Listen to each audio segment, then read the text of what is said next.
got E-Ross. E-Ross the boss. What's that stank? E-Ross the boss beats. What's up, my nigga, man? What's the deal? YouTube, what's happening up? What's up, my nigga? Boss with the beats.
Ladies and gentlemen, the President of the United States, accompanied by Mr. Mark Lasry and Mr. Giannis Antetokounmpo.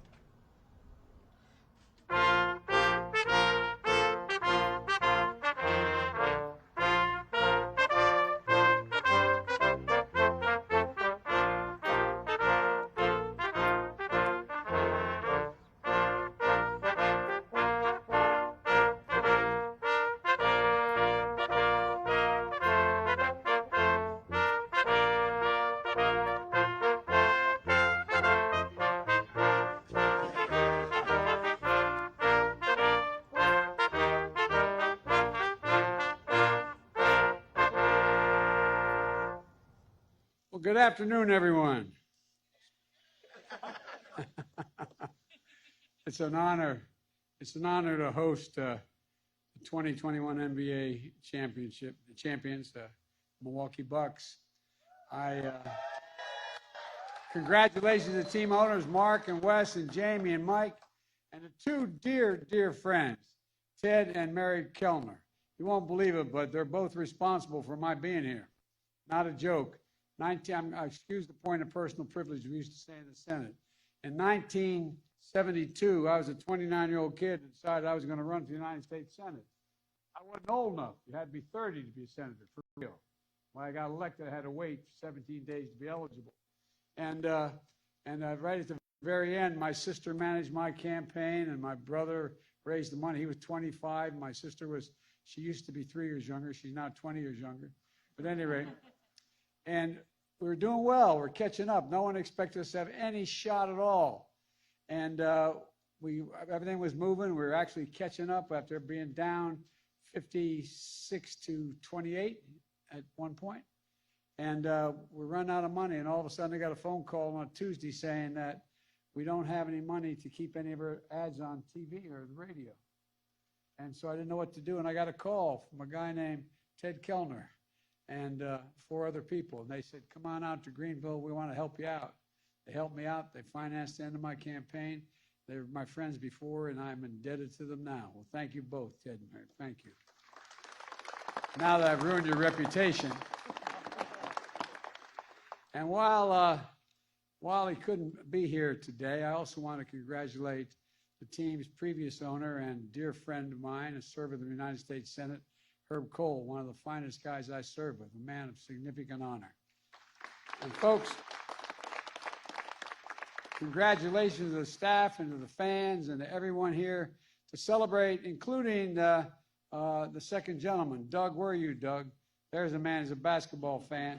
He's a second gentleman. He's a first-rate lawyer, and now he's a second gentleman. And I don't know where he has more power. Most of all, congratulations to all the players. Now, I know you've got you got in the finals the MVP player here, and I'd like to talk about it for just a minute. You know, we also got someone who earned the award that's just as important in my book, Donte. I'm honored to be with him today, because in 2015 he was the Delaware High School Boys Basketball Player of the Year. Donte grew up in Newark, Delaware, attended a high school. I still like him anyway. There's two competing high schools, Catholic high schools in Delaware, Archmere and Slasianum. Slasianum had 5 times as many boys, and they beat us all the time. But I still the second highest scorer of football. But anyway, you know, I don't know, man. Donte, I still like you in spite of that fact. And and he won 2 state championships there. So he's used to this championship. And then he started at Villanova.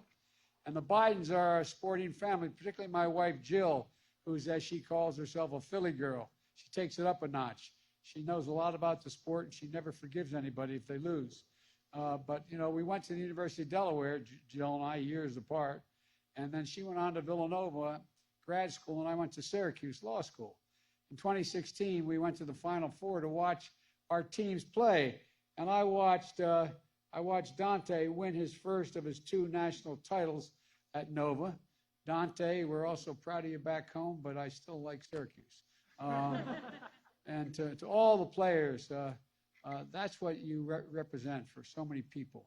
Pride and decency. Just look at the enduring images during the finals.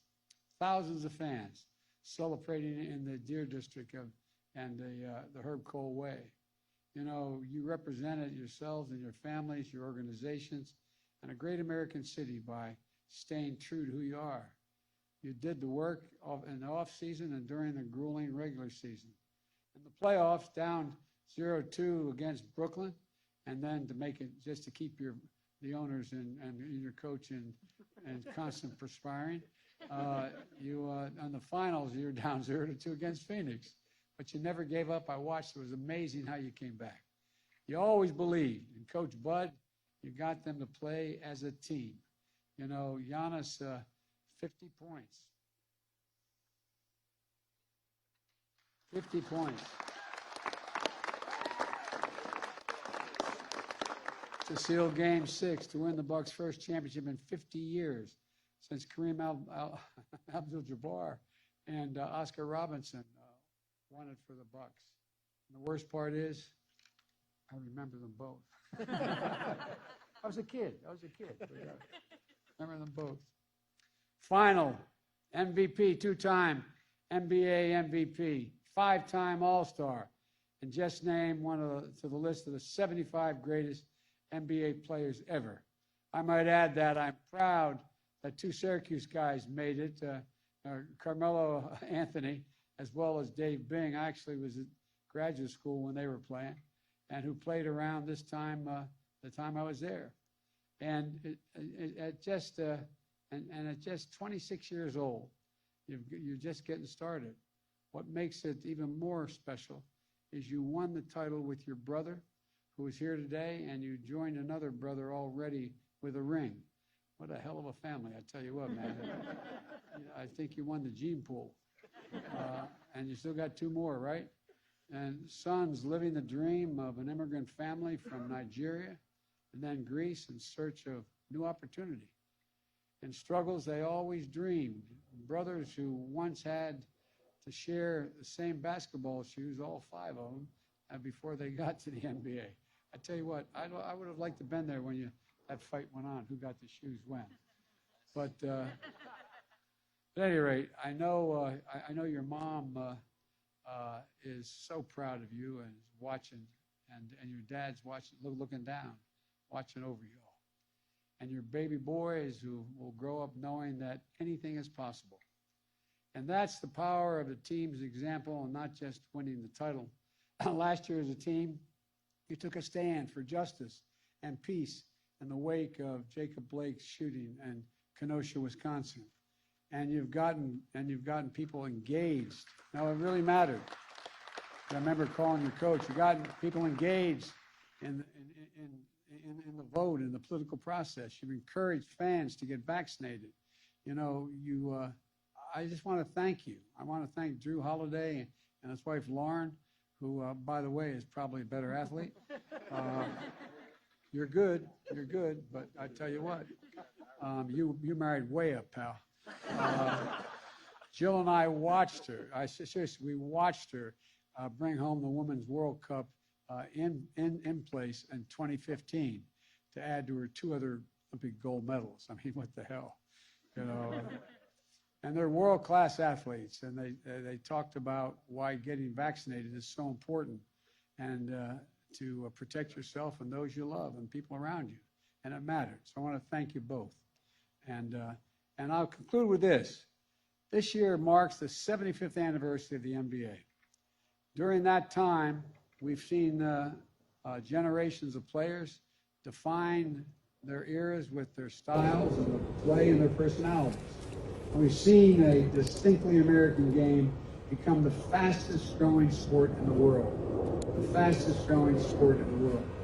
When I first went to Beijing to meet with Xi Jinping, he put me on a basketball court.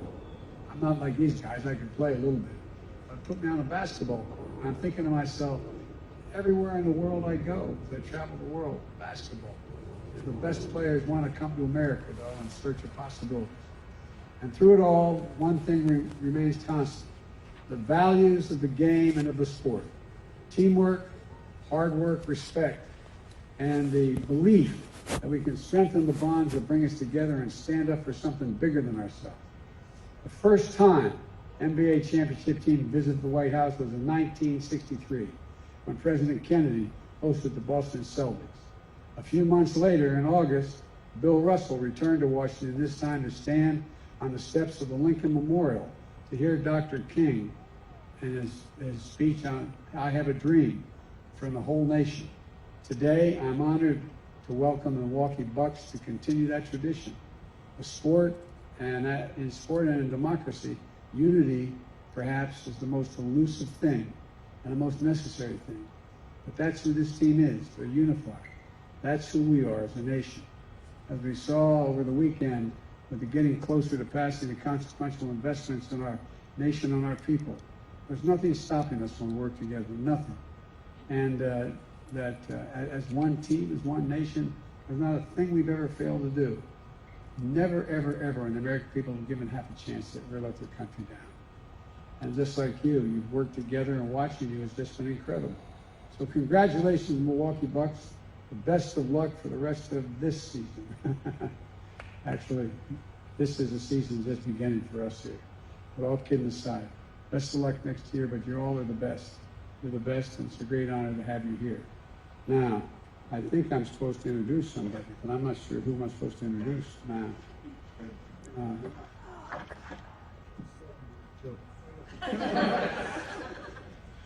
I get you guys confused, you know? Come on. Thank you, Mr. President. I also want to thank the Vice President, who we were able to meet earlier today with our family. I never know, do I say thank you, Doug? Do I say thank you, second gentleman? But either way, it's been a real pleasure, and I want to thank you for being here. We want to thank everybody here. It's been a real honor for us, I mean, obviously, as a team, and for everything that we stand for and everything that we've done. But you know, it's actually really cool to win a championship. You get to come to the White House. And, you know, I think for us, the one thing we'd like is hopefully we'll come back here next year. So, and we'll do it again. You know, what the hell? Why don't we come back for the next 4 years? We'll just keep coming back. You know what? Let's do it for 8 years, and then we'll do it here. I think that's a good idea. It is, isn't it? So, we want to say thank you. I want to introduce Giannis, who really needs no introduction. As the president said, we led our team to the championship. So, without further ado, Giannis.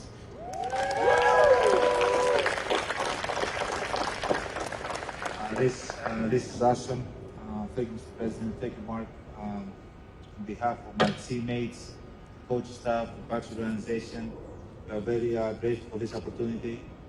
A kid from Sepolia, Athens, Greece, grew up from two Nigerian parents. They were struggling every day to provide for us. Illegal in a country that they didn't call home at the time. It's an unbelievable opportunity to be able to be in the White House, meeting the President of the United States. I could not be as honored and happy that something like this I've accomplished something like this in my life. First of all, I want to thank our families. Obviously, our families are a big part of who we are and what we do, and they did a lot of sacrifices during the year for us, enabled for us to win a championship. They're not here with us today, but we always carry them in our heart, and I want to thank our families. They're a big part of what we do.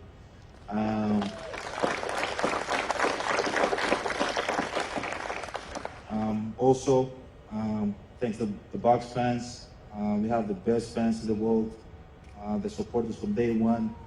They support us when we won. We were the worst team in the NBA, and 8 years later, we were the best team in the NBA.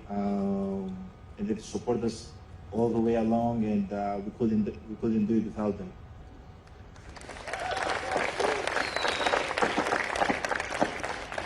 And also,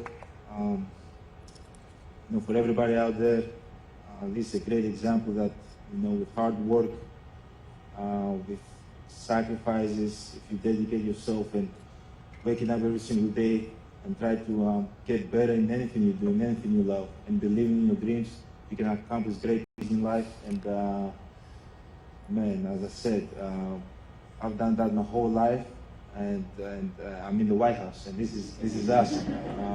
Can never take moments like that for granted, but without hard work, that would not be possible. Thank you, guys.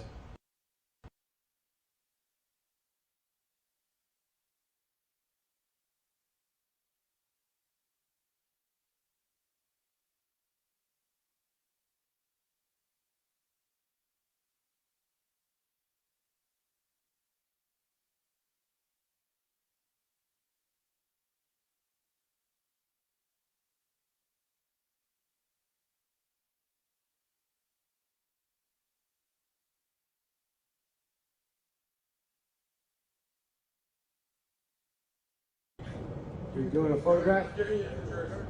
Give me a jersey. Oh, okay. All right. Okay, man. All right.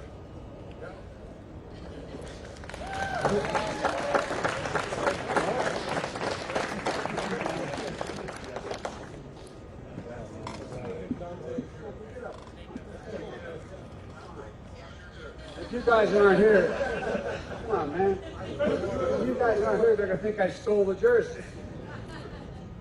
There you go. Thank you. Thank you.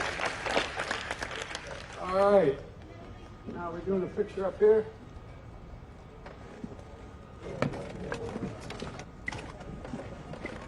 All right. This is the only picture I don't have to do.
feel good, and I think people will realize and continue to realize it's important to get it done.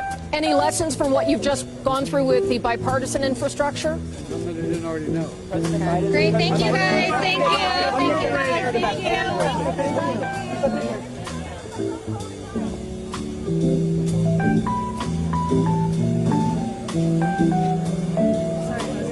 Oh, no, you're good.